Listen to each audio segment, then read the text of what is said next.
Bismillahirrahmanirrahim. Assalamualaikum warahmatullahi wabarakatuh.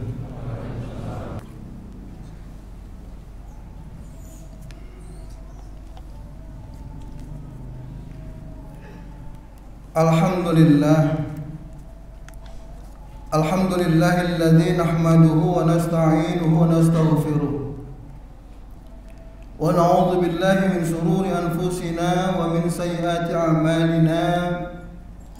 Man yahdihillahu fala mudilla lahu wa man yudlil fala hadiya lahu. Asyhadu an la ilaha illallah wahdahu la syarika lahu wa asyhadu anna sayyidina Muhammadan abduhu wa rasuluhu la nabiyya ba'dahu. Allahumma salli wa sallim wa barik ala sayyidina Muhammadin wa ala alihi wa ashabihi ajma'in, amma ba'd. Fa ya ibadallah, usikum wa nafsi wa iyaya bittaqwallah wa ta'atihi la'allakum tuflihun. Ittaqullaha haqqa tuqatih wa la tamutunna illa wa antum muslimun. Ma'asyiral muslimin rahimakumullah. Salat sedang Jumat yang dirahmati Allah Subhanahu wa taala. Pertama dan utama, mari sama-sama kita panjatkan puji serta syukur kepada Allah Subhanahu wa taala. Kalau di kesempatan Yaumul Ijabah, di hari yang mulia dan agung ini, alhamdulillah, kita sama-sama masih dilimpahkan rahmat, taufik, hidayah dan inayah, terutama nikmat iman, nikmat Islam sehat afiat, serta nikmat kesempatan untuk sama-sama kita melaksanakan salah satu kewajiban kita terhadap Allah, yakni salat Jumat berjamaah. Ma'asyiral muslimin rahimakumullah. Salat sidang Jumat yang dirahmati Allah Subhanahu wa taala. Kesempatan ini saya akan menyampaikan tentang kemuliaan bekerja. Jamaah yang dirahmati Allah Subhanahu wa taala. Sebagaimana kita ketahui bahwa manusia ini adalah makhluk Allah yang paling mulia di antara makhluk-makhluk Allah yang lain. Karenanya manusia itu mempunyai suatu kesanggupan, kemampuan untuk memikul beban yang amat mulia, serta melaksanakan suatu kewajiban juga kepada Allah Subhanahu wa taala, kepada dirinya dan juga kepada orang lain atau manusia yang lain, untuk melaksanakan dan tanggung jawab atau tugas dan tanggung jawabnya. Maka manusia itu bekerja, manusia berusaha, manusia berikhtiar agar segala kebutuhan kehidupan sehari-hari ini bisa terpenuhi, dan tentunya untuk mendapatkan rizq min Allah, mendapatkan ridha dari Allah Subhanahu wa taala. Allah Subhanahu wa taala berfirman dalam surat At-Taubah ayat 105, A'udzu billahi minasyaitonir rajim. Bismillahirrahmanirrahim. Wa qul i'malu fasayarallahu 'amalakum wa rasuluhu wal mu'minun. Dan katakanlah, bekerjalah kamu, maka Allah dan Rasulnya serta orang-orang mukmin atau orang Islam akan melihat pekerjaanmu. Jamaah yang dirahmati Allah Subhanahu wa taala.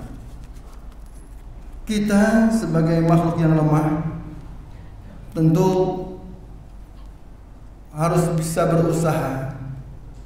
Bagaimanapun, karena kita lah seorang yang membutuhkan kehidupan sehari-hari, membutuhkan apa yang kita inginkan sehari-hari, maka usaha, bekerja, berikhtiar itulah suatu kewajiban bagi kita.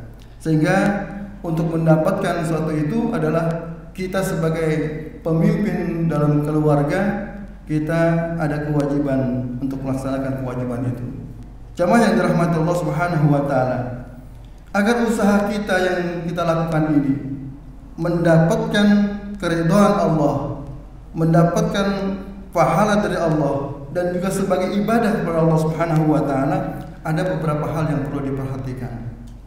Yang pertama, bekerja dan berusaha di bidang usaha yang halal. Ini adalah suatu hal yang penting bagi kita di dalam usaha sehari-hari. Kegiatan, aktivitas yang kita lakukan untuk mendapatkan apa yang kita inginkan, terutama kebutuhan keluarga kita, anak-anak kita dan sebagainya, maka bekerja atau tempat pekerjaan itu adalah tempat yang halal, dan bahkan pekerjaan yang kita lakukan adalah pekerjaan yang halal. Nabi SAW bersabda, "Thalabul halal wajibun ala kulli muslimin." Rawahu Tabrani. Mencari harta, mencari rizki yang halal itu adalah wajib bagi setiap orang muslim. Jamaah yang dirahmati Allah, bagaimanapun kita, kalau kita sendiri bersama-sama dengan keluarga kita, itu adalah sebagai pemimpin dalam keluarga kita ada kewajiban mutlak untuk melakukan suatu usaha agar apa yang kita butuhkan sehari-hari bisa terpenuhi. Dan tentu kewajiban kita ini bukan hanya sekedar kita melakukan untuk diri kita sendiri. Banyak kepentingan yang harus kita lakukan, yang harus kita usahakan. Nah, bagaimana pekerjaan-pekerjaan yang sekarang ini mungkin ada emansipasi wanita.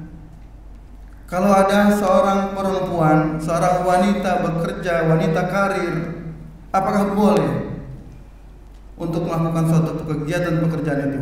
Yang pertama, mungkin kalau dibutuhkan, diperlukan, itu boleh.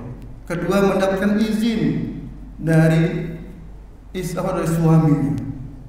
Ini penting. Kalau tidak mendapatkan izin dari suami, maka dilarang untuk bekerja, karena laki-laki ini adalah sebagai pemimpin. Ar-rijalu qawwamuna 'alan nisa. Jadi sebagai tanggung jawab seorang suami, maka kalau sudah ada kebutuhan semua diperlukan, barangkali kalau suami tidak mengizinkan, tidak perlu untuk istri bekerja dan sebagainya.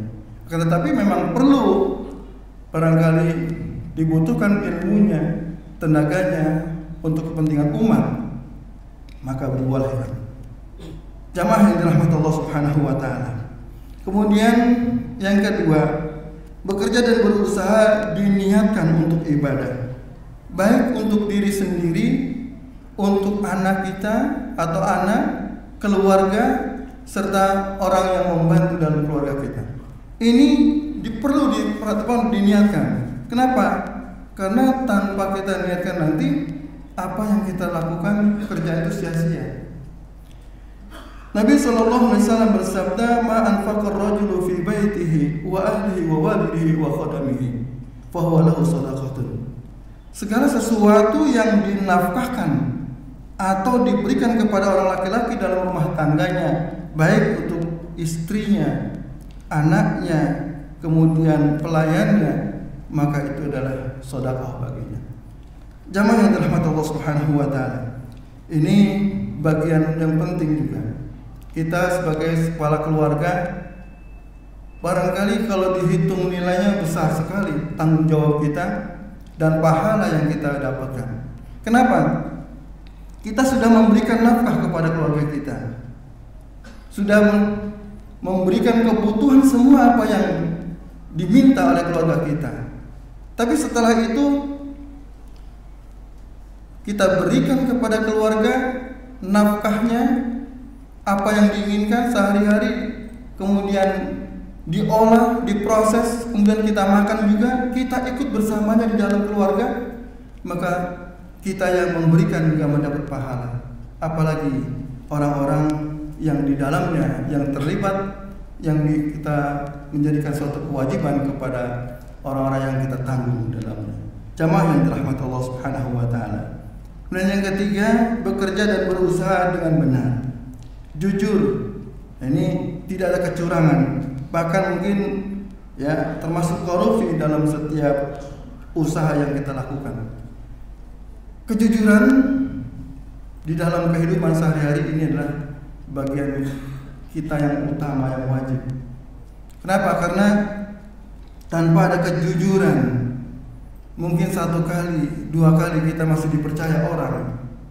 Tapi kalau sudah berikutnya, kerja dimanapun, kerja di instansi apapun, kalau kejujuran, kecurangan sudah tidak ada, maka akan sia-sia.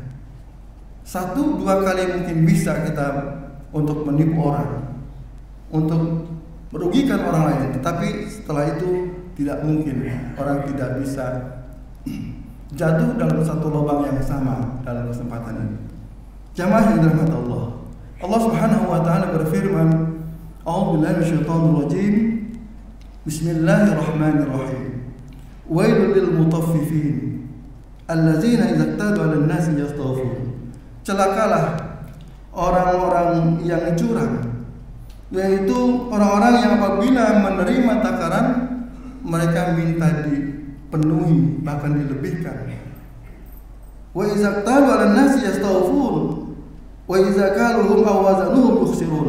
Ini apabila orang-orang atau dia menakar atau untuk memberikan kepada orang lain, maka dia merugikan orang. Artinya gini, bahwa ketika kita mendapatkan atau membeli dari orang lain, maka kita ingin lebih. Ini biasanya terjadi kebanyakan di bahan timbangan literan. Kita membeli buah, kita membeli anggur. Ketika ditimbang, ada orang yang kadang-kadang iseng, dia mengambil barang yang belum ditimbang kemudian dimakan. Ini yang nggak boleh. Ya. Kemudian setelah ditimbang diambil lagi, ditaruh di tempat timbangan itu. Setelah dibungkus, setelah sudah selesai. Nah, ini jadi yang halal menjadi subhat, tidak halal sepenuhnya. Kenapa? Karena kita tidak perhatikan halal haramnya. Yang penting kita senang untuk mengambil orang lain. Jadi jangan sampai kalau kita menimbang untuk orang lain, menakar untuk orang lain, jangan merugikan orang lain. Sebaliknya, kita pun demikian. Kita juga tidak mau dirugikan. Kenapa? Ketika orang lain menimbang untuk kita, yang sebaliknya, maka kita ingin timbangan itu sesuai dengan timbangannya yang normal. Tetapi kalau dicurangi, maka biasanya kita juga tidak akan senang dan kita juga akan menuntut hal seperti itu. Jamaah yang dirahmati Allah Subhanahu wa taala. Kemudian yang keempat, di dalam bekerja itu di bidang masing-masing jangan sampai melalaikan sholat. Nah, ini bagi umat Islam memang suatu kewajiban bagi kita, sholat yang 5 waktu jangan sampai ditinggal. Bekerja wajib, usaha wajib, tetapi di atas wajib itu adalah wajib. Artinya kewajiban itu pasti ada yang lagi. Karena semua yang kita lakukan, kita lupa terhadap Allah Subhanahu wa taala, akan sia-sia kehidupan kita. Bekerja yang kita lakukan hanya memenuhi kebutuhan hidup saja, jasmania saja, rohania saja. Tapi bagaimana untuk kehidupan akhirat? Sedangkan kita adalah hidup yang sebenarnya bukan di dunia, tetapi di akhirat. Dunia dan akhirat harus seimbang.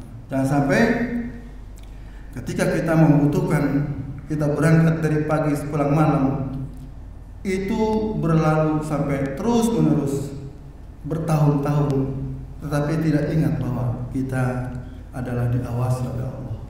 Segala kewajiban kita, terutama ibadah sholat ini, jangan sampai kita melalaikannya. Lalai saja sudah merugi, apalagi tidak sama sekali. Jamaah yang dirahmati Allah Subhanahu wa taala, barangkali itu poin-poin yang perlu diperhatikan ketika kita melaksanakan pekerjaan. Mudah-mudahan barangkali yang singkat ini ada manfaatnya. Amin amin ya rabbal alamin. Barakallahu li wa lakum fil Qur'anil azim wa nafa'ani wa iyyakum bima fihi minal ayati wa dzikril hakim. Aqulu qouli hadza fastaghfirullahal azim li wa lakum wa lisa'iril muslimin wal muslimat wal mu'minin wal mu'minat fastaghfiruhu innahu huwal ghafurur rahim.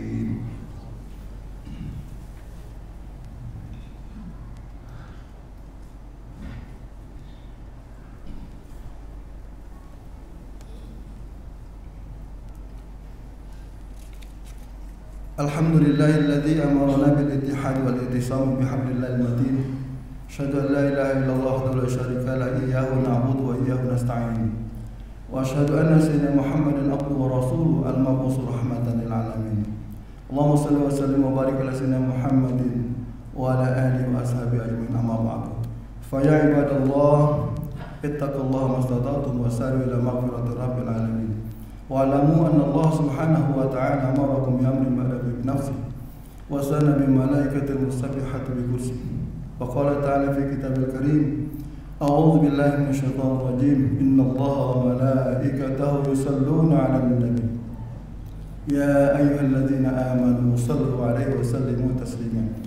اللهم صل وسلم وبارك على سيدنا محمد سيد المرسلين وعلى آله وأصحابه وأزواجه وذريته أجمعين. وارض اللهم على أربعة الخلفاء الراشدين سيدنا أبي بكر وعمر وعثمان وعلي وعلى بقية الصحابة أجمعين والتابعين لهم بإحسان إلى يوم الدين وعلينا معهم وفيهم برحمتك يا أرحم الراحمين. اللهم أصلح جميع ولاة المسلمين وانصر الإسلام والمسلمين وأهلك الكفرة والمبتدئة والمشركين وعلي كلماتك إلى يوم الدين.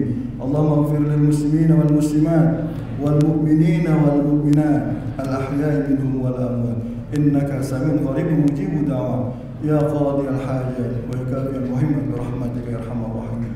ربنا افتح بيننا وبين قومنا بالحق وأنت خير الفاتحين.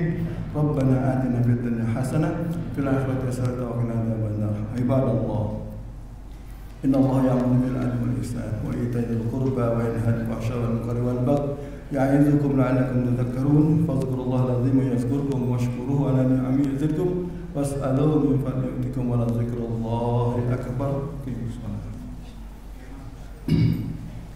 فبأي آلاء ربكما تكذبان